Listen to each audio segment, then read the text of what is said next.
Wrestling with wrestling's past and present. How old were you? I was -3. See, JR is trying to contain Jim Ross. McFlurry, It's Mick Foley. Definitely not his, the barn burner that we've cast the entire rally sing was, but, we'll leave that there. We digress. God, I hope that storyline ends soon. And 6 to 8 weeks later, they mail you a freaking magnet. Yep. You may know him as the Red Rooster. Hager kept making out with his wife. It was weird. So then, I'm waiting for them to put the Selena Vega on a pole match for that to be. It is in the mail, my good sir. No, it wasn't. Paul. Giving us a reason to come here and listen to ourselves talk. Absolutely, and then you can listen to us too. We're off to a rough start. This is Wrestling with Wrestling's Past and Present. I'm Tim Kurt. And I'm Roland Pulis. And we have made it to our special anniversary show. It is episode 52. It's been 1 year since we've been doing this podcast. We hope we hope that you enjoyed the new intro. Yeah. If anybody noticed, we decided to go with the new intro. Some of our best moments, or worst moments, whatever way you want to call it, but kind of a blooper reel for us to kind of poke fun at some of the stuff that's happened last year. Yeah, it's awesome, and we've had a lot of fun. The infamous McFlurry, the infamous microphone taking a tumble. Yep. Which wasn't in the actual show, so. No, that was unaired. Yeah, we had a moment where I kind of nudged the table and the microphone took a tumble, and that's the end of the intro clip that we have, is that us just losing our minds, because it was pretty damn funny. Yes. But that's not all the special stuff we have. No, we got lots of special stuff for you today. We've kind of been teasing it the last couple weeks. We're going to bring in a good friend of both of ours, Mongo here, who's got a lot of wrestling knowledge. And he's got a lot of fan experiences, and he's going to join us today. So let's welcome in Mongo to the show. Hey everyone, thanks for having me. Can't wait. It's going to be a blast. You might hear us referring to him as Mongo or Josh. Josh might slip out. I know Tim knows him more as Josh. I know him more as Mongo. Whatever. It could happen either way. Yep. But I've known him since T-Ball, full disclosure. So I've known him for 30-ish years, 28, 30 years, something like that. It's been a wild ride through everything. So he was in my wedding. Tim was in my wedding. So everybody here was involved. So thankfully, it wasn't a wrestling wedding. No. We did the Brodus Clay thing, though, for our intro. That's true. So we had a little bit of flair there. But, yeah. But this should be cool, because we decided that because we do past and present, that we're going to let everyone pick their favorite match from 2000 and before, pick one match, and then from 2000 after, pick one match. So we each pick 2 matches for the show. So it's not a traditional pay-per-view card. We're going to go down our 2 favorite from 2000 before and 2000 after. We each had to pick one. So that's what we're going to do for the show today. Absolutely, yep. So we're going to run down 6 total matches. So let's get started. The first match we're going to discuss is Hulk Hogan and the Ultimate Warrior from WrestleMania 6 in 1990. Who picked that one? That was me. Let's make sure we tell people. Yep, who picked the I was getting there, Roland. Okay. All right. So that was one of my choices, and the reason why I picked this one is when I was a kid, I used to go to the video store back when video stores were a thing. And they always had VHS tapes of old WrestleManias and old pay-per-views. And I ended up renting WrestleMania 6 one time. And this is obviously way before the network, where you had to actually go out and rent these things.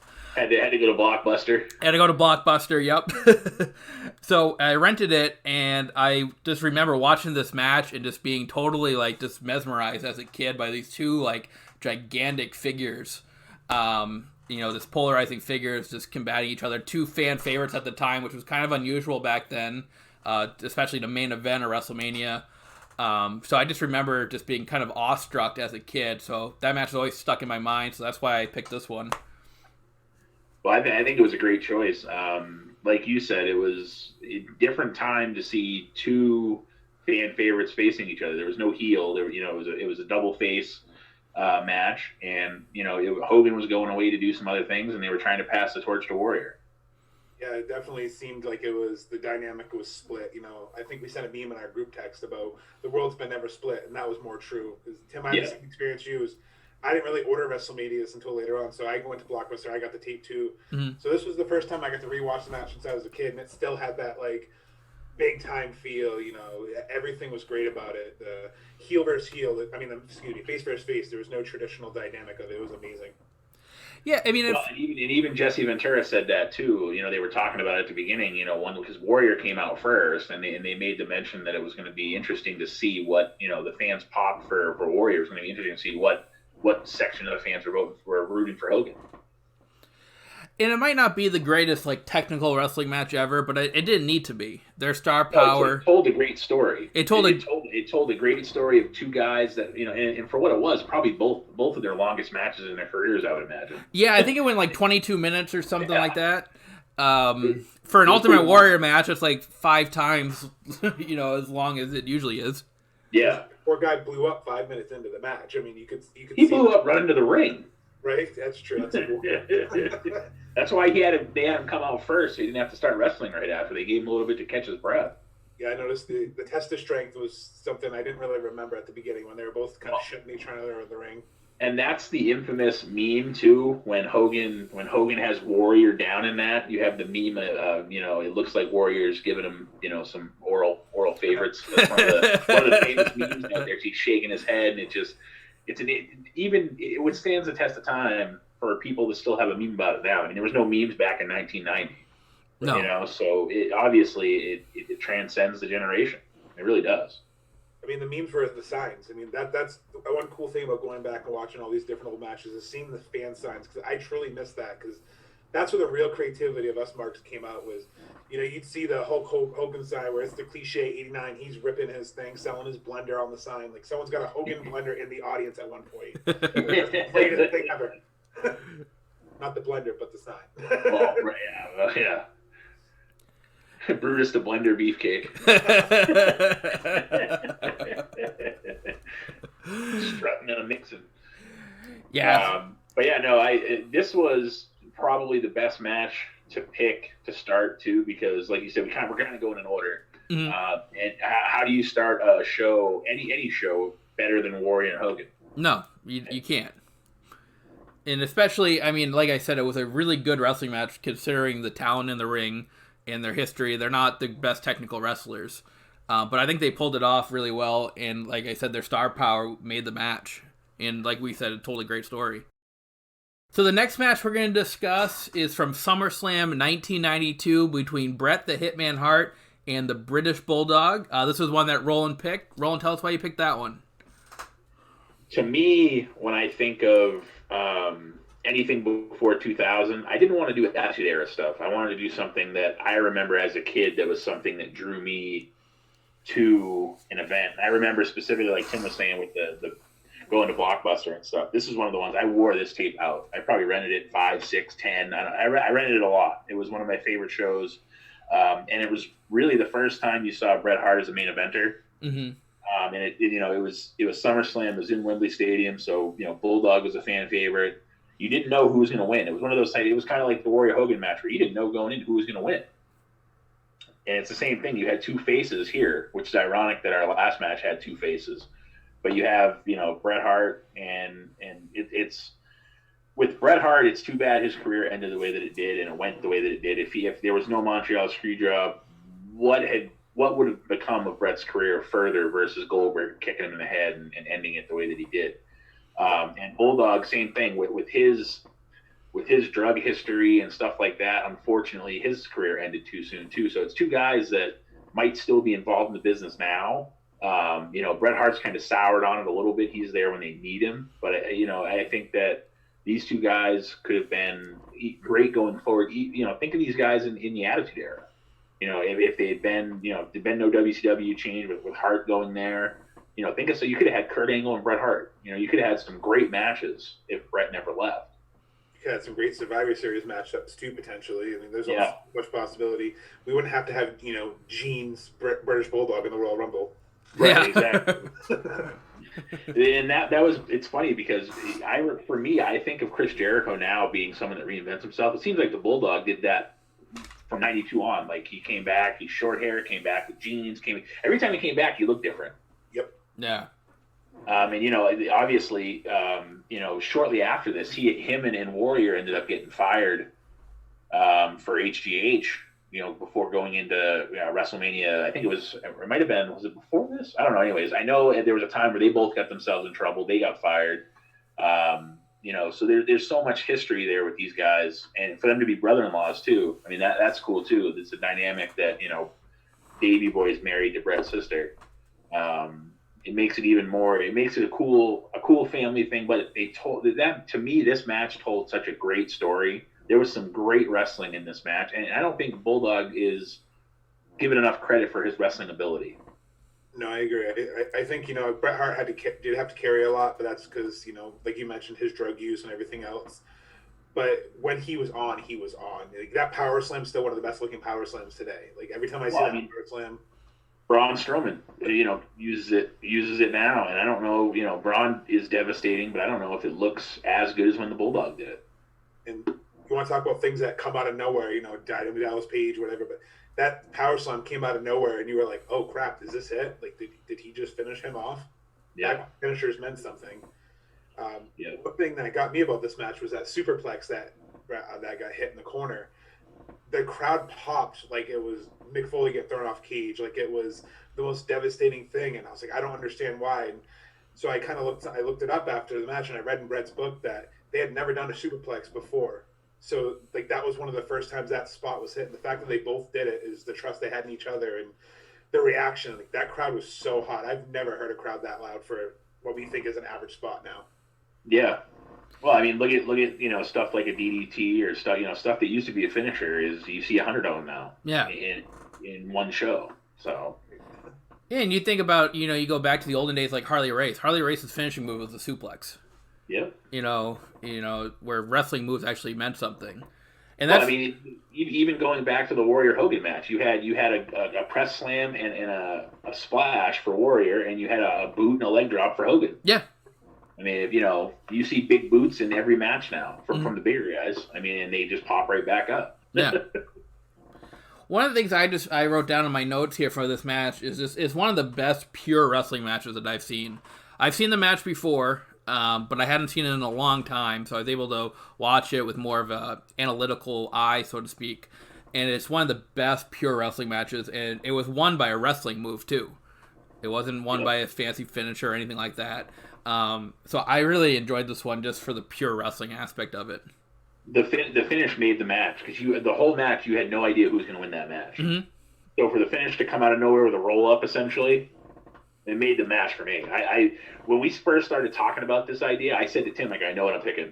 And we were sitting there. I remember we were in Tim's. We were getting ready to record, and I go, I know what I'm picking. Like, I already know what my first match is going to be. And then, you know, seeing Bret Hart trying to act shocked because, you know, obviously he's super happy for his brother-in-law winning gold in England. But to see Bret look so devastated after, like, you felt that as a fan because I was a big Bret Hart mark. I mean, I know you were, Roland, because I remember you were so mad when your mom ran over your sunglasses. Like, I still remember that to this day. But, like, just seeing how devastated Bret was, like, it sold the match. Like, that emotion of the match was so real. Even, like, you know, Tim said, going back with an analytical view, you're like, holy crap. Like, I'm still feeling this emotion, you know, how many some odd years later, like 18, 20, you know, I'm still feeling the same emotions I felt when I was a kid. And still, like, who's going to win, even though I know who's going to win. It was a great match. Yeah, I mean, that was when I went to one of the live shows. The things that I bought were the Hart sunglasses. I bought the Shawn Michaels cut-off gloves. Mm-hmm. I thought I was like a hybrid between the two, you know, when I was like 10 or whatever. I'm like, yeah, this is cool, you know.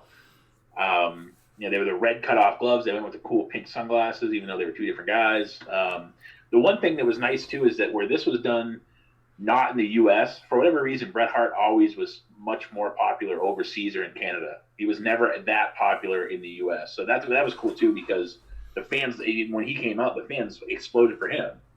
I mean, it wasn't still the pop for Bulldog, but it was still a big pop. So, yeah, like you said, it to me, it gives me chills to go back and watch it, knowing that I saw it when I was younger, and I still enjoyed it maybe even more now than I did then.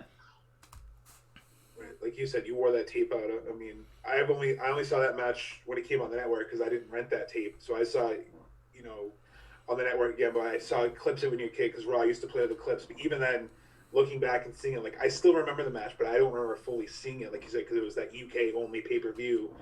And we're spoiled now with the network because, we can watch like Stampede Wrestling. We can go back and watch all these old, amazing libraries. And, people don't have to realize how hard it was, like going to Blockbuster and hoping that the tape's there. And then realize, oh, crap, I run the same part so much. So it's all blurry at this one part of the match. or like you said, though, going in and trying to wait, look for the next video and somebody had it. You're like, well, shit, I guess the same video that I've been watching. I'll check out SummerSlam, watch it again because the video I wanted to watch is gone. Yeah. Back then, they only had one every 3 months.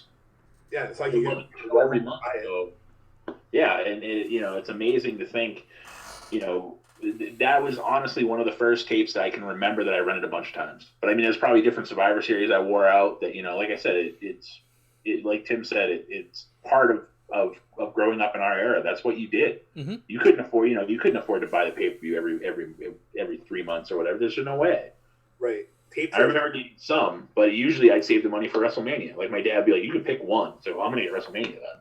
Same. Yeah. It was always, got to pick WrestleMania, or hopefully a friend orders it and you bring food over to, sneak your way in to watch that pay-per-view. Yeah. All right, so our next match is Stone Cold Steve Austin against The Rock from WrestleMania 15.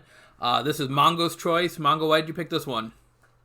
I think I had to pick it just because it's one of the first big WrestleMania matches that I remember that I had to order. I remember the build-up. I remember the beer bath. I remember everything building up to this match. Essentially, two of my favorite stars were going at it, and I remember that's the one WrestleMania I was like, I will do chores for a month straight if I can order this WrestleMania.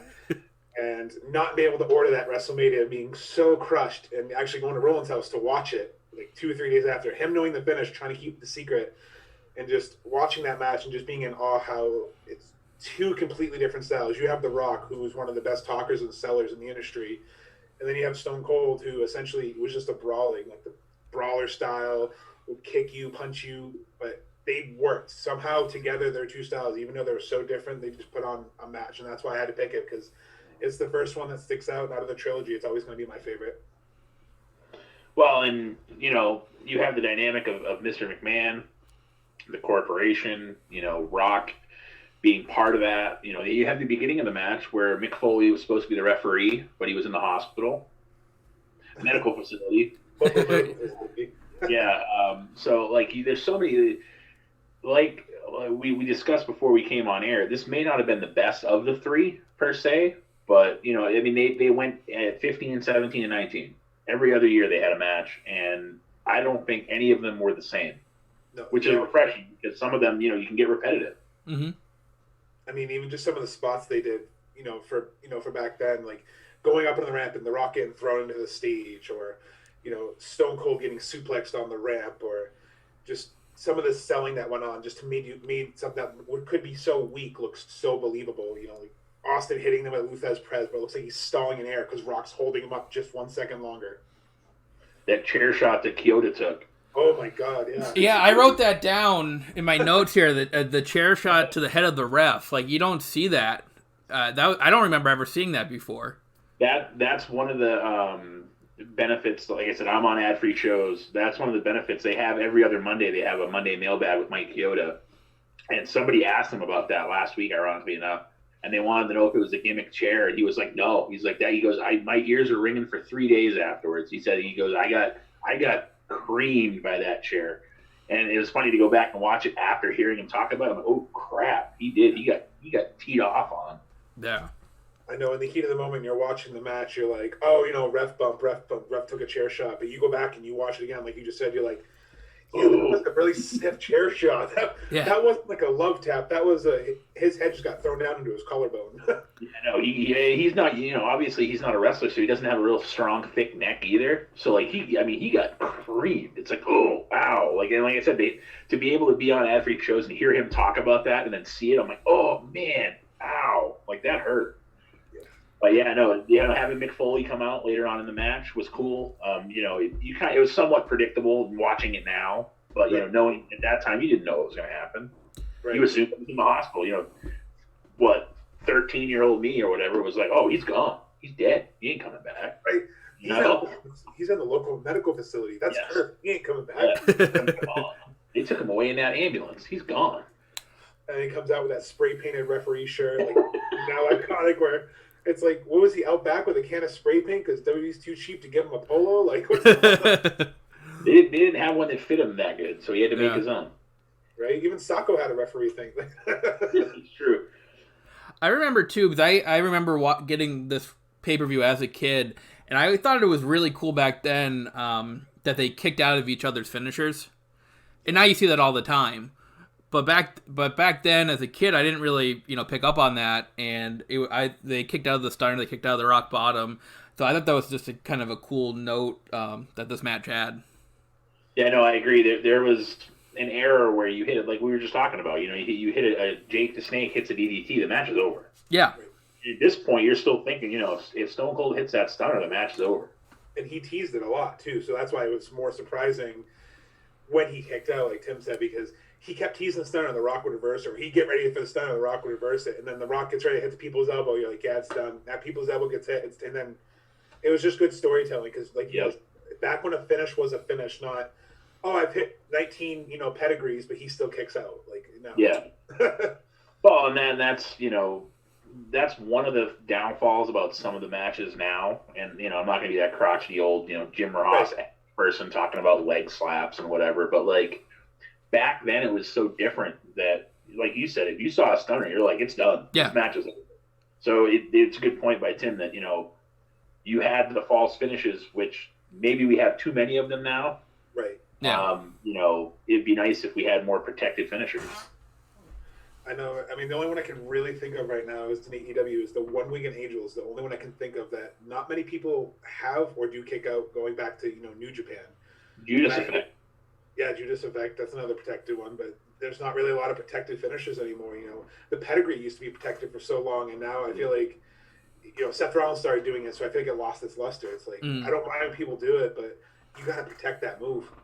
Yeah, I mean, there's certain move. I mean, you see someone kick out of a tombstone, and the only person that should kick it out of a tombstone is either Kane or the Undertaker. Plain and simple. Everybody else should be done. That should be a finish. Right. And obviously that's one of the things we're going to talk about in one of the matches later. That we're going to not to spoil it, but I mean that those false finishes meant something. So if you do it right, it's not bad. But if you do it every match, it makes a finisher mean nothing. It's almost like a horror movie. If you have too many jump scares, the movie just gets boring after a while. Yeah. Yeah, exactly. You're waiting for the next person to come out from somewhere to scare you or try to scare you, and it's coming. Our next match, we're going to get into the present now. And the first match we're going to talk about is from WrestleMania 24. It is Ric Flair versus Shawn Michaels. Mongo, this is another one that you picked here. Tell us why. So this one's a little biased because it was the first WrestleMania that I got to go to. So being there live definitely put this up higher on the list for me.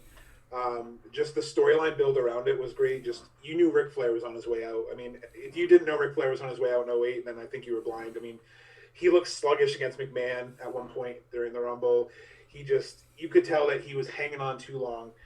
And you just knew he had to have that one good match. And then seeing that match in person, then going back and watching it a few more times, just seeing the chemistry that HBK had, the love, the storytelling. That match was literally the definition of a soap opera. It's why I loved wrestling. Everything about that match was wrestling to me. The old Yeller promo, like Shawn Michaels. When I watched this match, I watched the whole lead up to it, to the video package they did beforehand.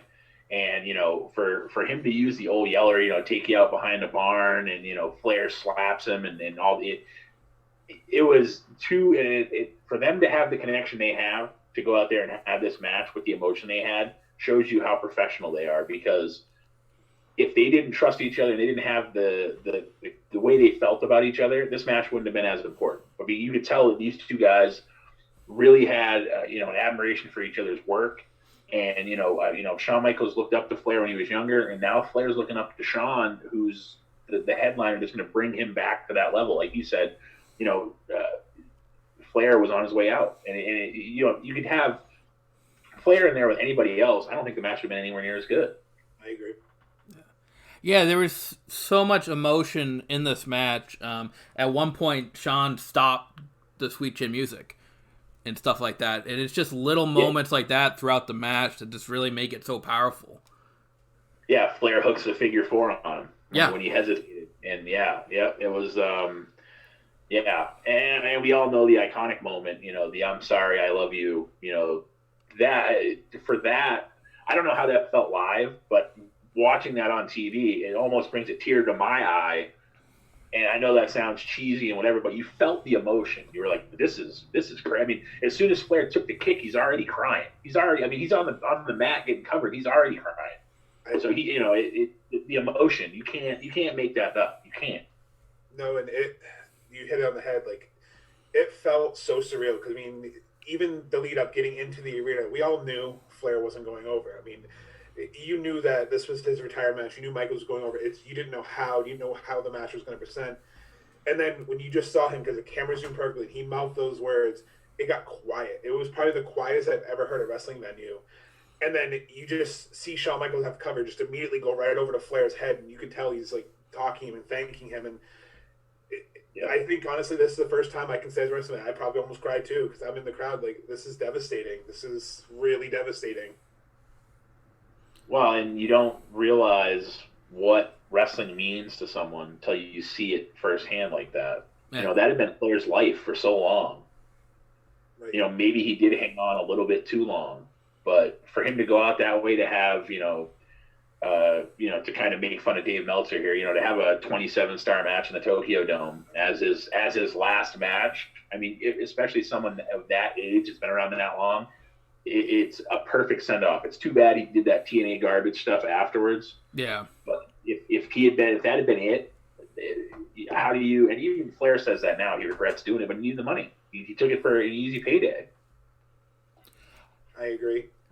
I thought it was cool too that I made note that Charles Robinson was the referee here. Just knowing the history between Charles Robinson and Flair, especially going through their ECW or WCW days.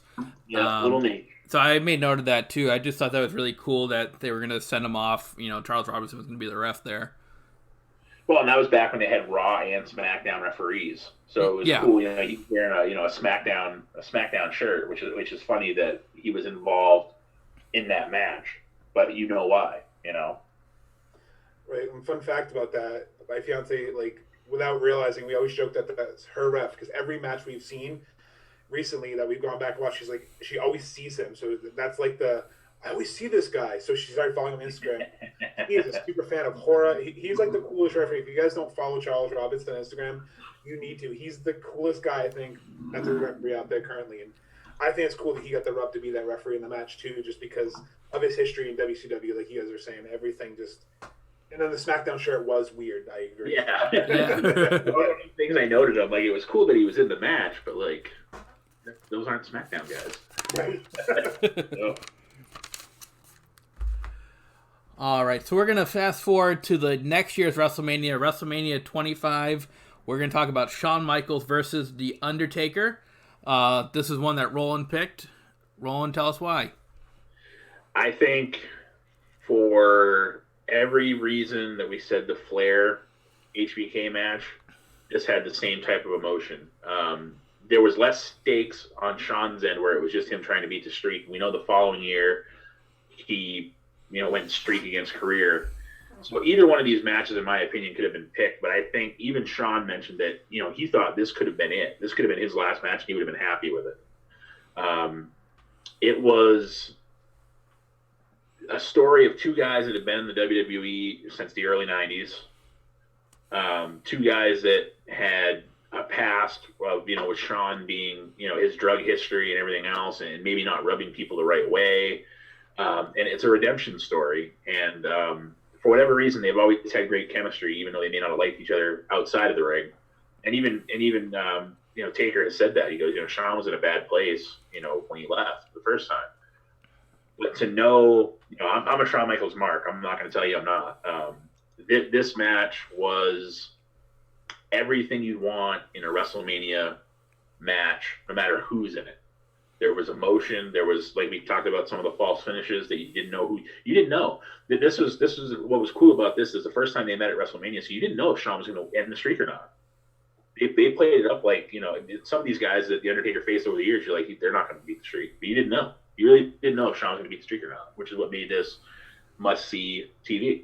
And it was the 25th anniversary of WrestleMania, so the same thing. Like this could be the year WrestleMania 25. He loses the streak, and HBK and Triple H are the two guys I always thought could be the ones to end the streak. Yeah, I mean, if you had to pick somebody in that era, who other than Cena, maybe, who else could you see ending the streak at that time? Yeah. I was kind of just mesmerized by this match. I mean, it was awesome. I found myself, I took notes throughout all these matches that we're discussing, and I just found myself not taking notes here because I was just so focused on watching this match. And how many times have you seen it, though? Like, that's the thing. Yeah. Like, I feel like all of these matches you can go back and watch, and you're not bored watching them. No. The biggest thing about all these matches we picked, we can look at it, even if it was the WrestleMania 6 match. That match was 30 years ago. Yeah. We're not bored by it. I wasn't even alive when that match happened. That's what I mean, it's amazing to think, like, all this stuff, like, there's so much forgettable stuff. But the stuff we picked, obviously, we picked it for a reason, and it lives up to the great stuff today. Any of these matches, if you put them on a show today, people would be like, "Wow, this is great." Right, and I think that's where a lot of fantasy booking comes from nowadays. Or wrestling fans fan fiction, if you want to really call it something else, is looking back at some of these great matches in the '90s, either having the what ifs or like, oh, they could have had a trilogy of matches, they could have had a storyline. Or they could have done this. And these matches definitely lived up to that character versus some of these thrown together matches we get today, which, again, I don't also want to be the old guy complaining, but sometimes you see the matches, you're like, where's the story? Where's the build? And that's why I think these matches that we all picked were so great is they all had great build, great story, including to the end of the match. It wasn't just, okay, it's a blow-off match, the feud's done. It's the match meant something. Well, and it's funny, too, because a lot of these matches that we picked are face versus face. Yeah. If you think about it. Like, so you don't know who's going to win. I mean, even the Shawn Michaels Flair match. Flair was such a fan favorite at that point. You didn't know. I mean, you assumed that Rick. What would have happened if Rick rolled him up? Like the bulldog finish. Like Shawn goes for the super kick, Rick rolls him up and he wins. People would have been like, "Holy shit! Ric Flair just beat Shawn Michaels at WrestleMania." But it was a believable aspect that, I mean, you thought Flair was going to lose, but they could have went either way with any of these matches. You didn't know. Yeah. And I think, credit to the agents, whoever booked these matches and worked with the wrestlers, really, I think, understood the feuds, understood the build-up of the story and the storytelling, the subtle in this one, again, Shawn Michaels with his face, like his emotion in his face, his frustration, like, what do I have to do to put this guy down? Like, every time he would hit a move or every time he would do one of his Mr. WrestleMania moments, he'd get that moment and his face would be utter shock. And you felt that, like, what does he do to have to get the dead man down? Well, and then you have the tombstone pinning spot where Shawn kicks out, and you see Undertaker's face. Yeah, right. He's like, "What do I do? Like, that was my kill shot." So, like, there's a certain place and a time for false finishes, and some of these matches have some of the best ones in them, plain and simple. You have the Flair match with Shawn where you have the table spot where, I mean, you watch that back. And I know this is a match we just talked about, but that table spot where Shawn Michaels did the moonsault on the table, he probably broke some ribs. I mean, that table didn't budge. No. I mean, he hit that thing so hard. And then in this match, you have the Undertaker almost die going over the top rope because the cameraman don't catch him. Right.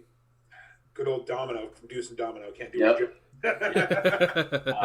So, I mean, and some of it was the Undertaker didn't get over the rope like he should have either.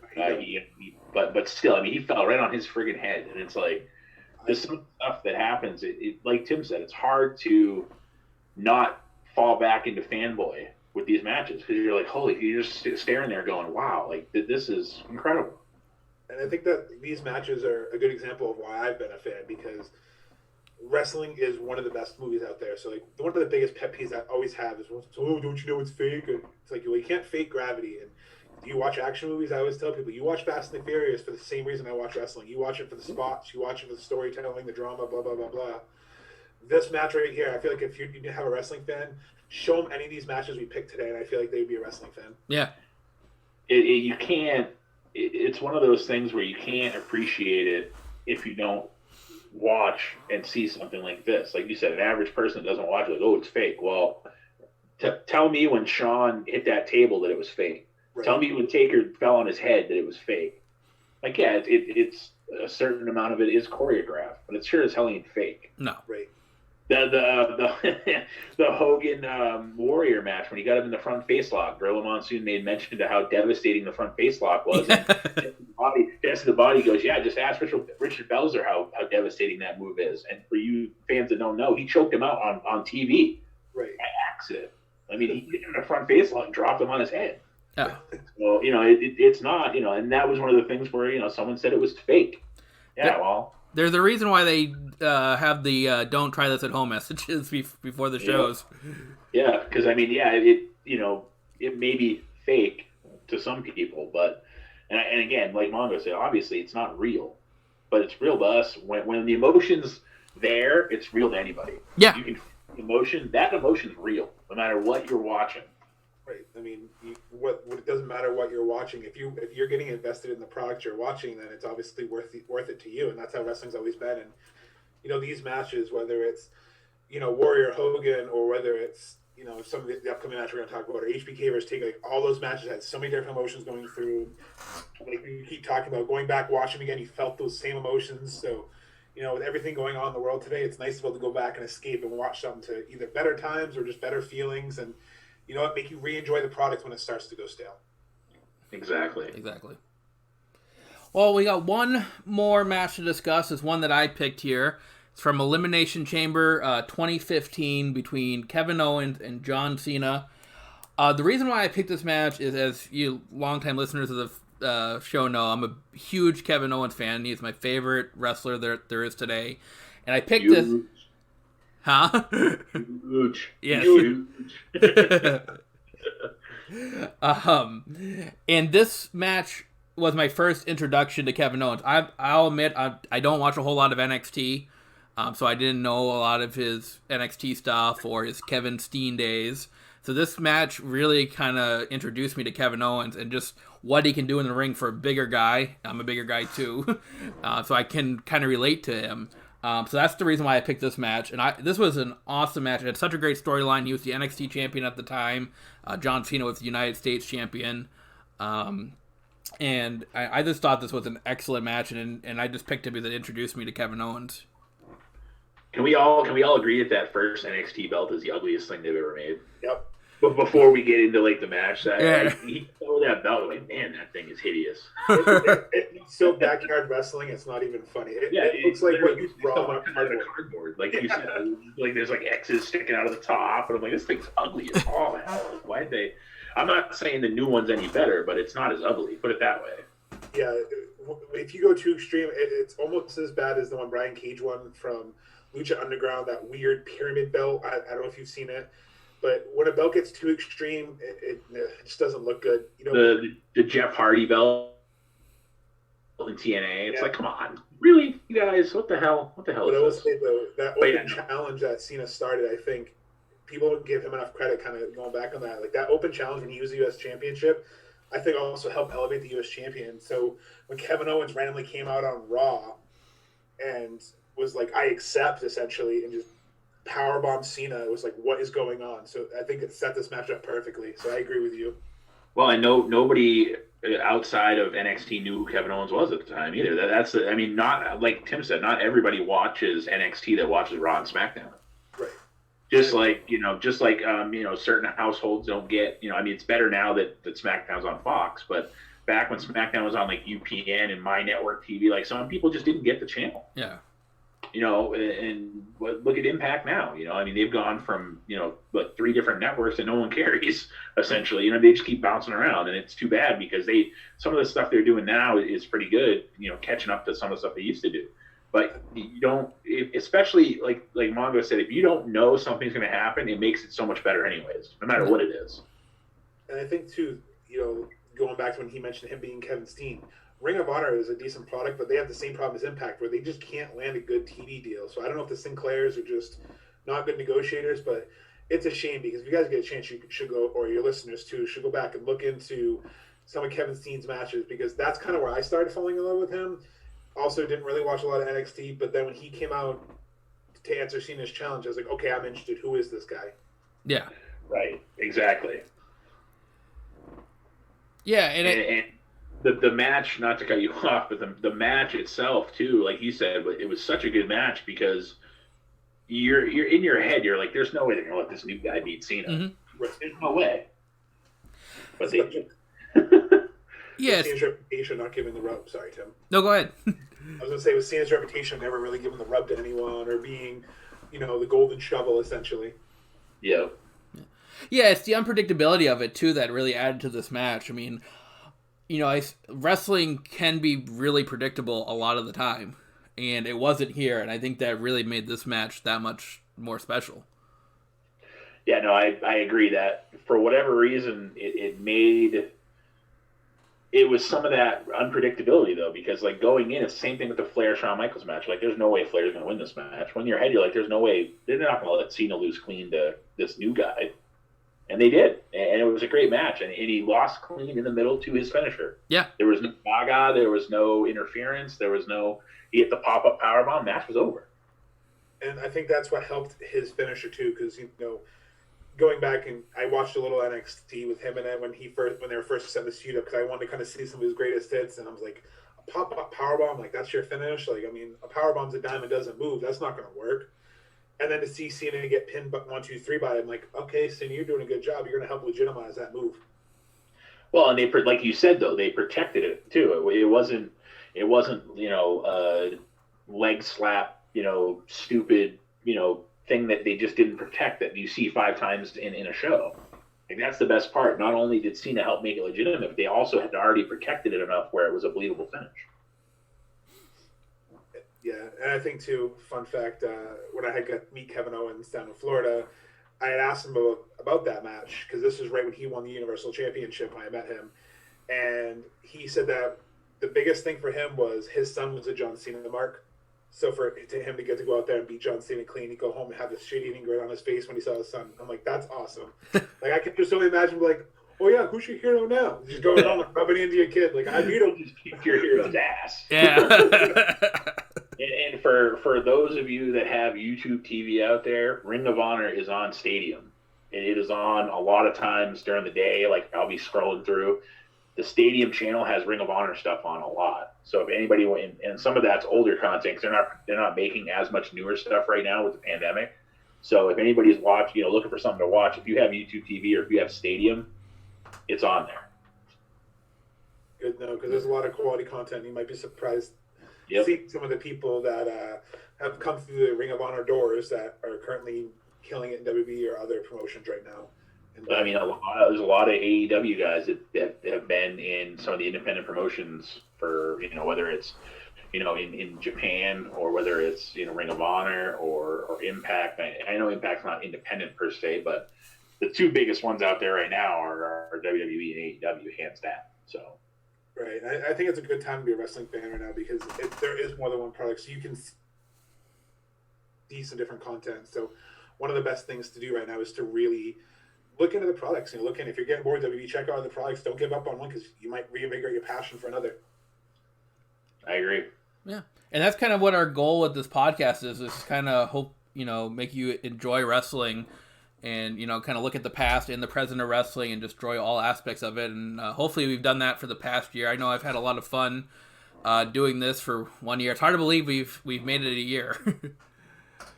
Yeah, no, I agree. It's been a long ride. We've had some hurdles in between. Yep. And stuff like that. So for it to be, 1 year looking back on it, I think it's only going to get bigger and better. And our plan is to involve Mongo maybe like once a month. We'll have, a certain show that, he might have some insight in either one of the performers, or he's been on the Jericho cruises and stuff like that. He's met a lot of these guys. So we're going to try to have him on at least once a month, maybe more. If you guys like it, we'll see what happens and we'll go from there. Yeah, absolutely. So Mongo, thank you for joining us today, giving you your insight and especially the matches you picked. I think we can all agree we picked some pretty damn good matches today. Yeah. Let's make sure, Mongo, you share this with all your buddies too, because I know you have some wrestling fan, friends now that you're on here. Let's make our network even wider. We do have some fans that we don't know, and it would be cool to have more input. No, I agree. I appreciate you having us on. Looking forward to coming on more, and hopefully sharing some more experiences and helping this podcast grow. It's a great podcast. Having a lot of fun. So coming up for you guys next week, we're going to go back to the Attitude Era a little bit. We're going to go Capital Carnage 1998. It was a UK-only pay-per-view. So looking forward to dissecting that one, and that's going to come up for you guys next week. Should be good. I'm looking forward to it. Absolutely. So we hope you enjoyed our anniversary show today. Again, thank you, Mongo, for joining us. Until next week, I'm Tim Kurt. And I'm Roland Fulis. And I'm the main man Mongo. And this is Wrestling with Wrestling's Past and Present. I hope you're all having a nice day.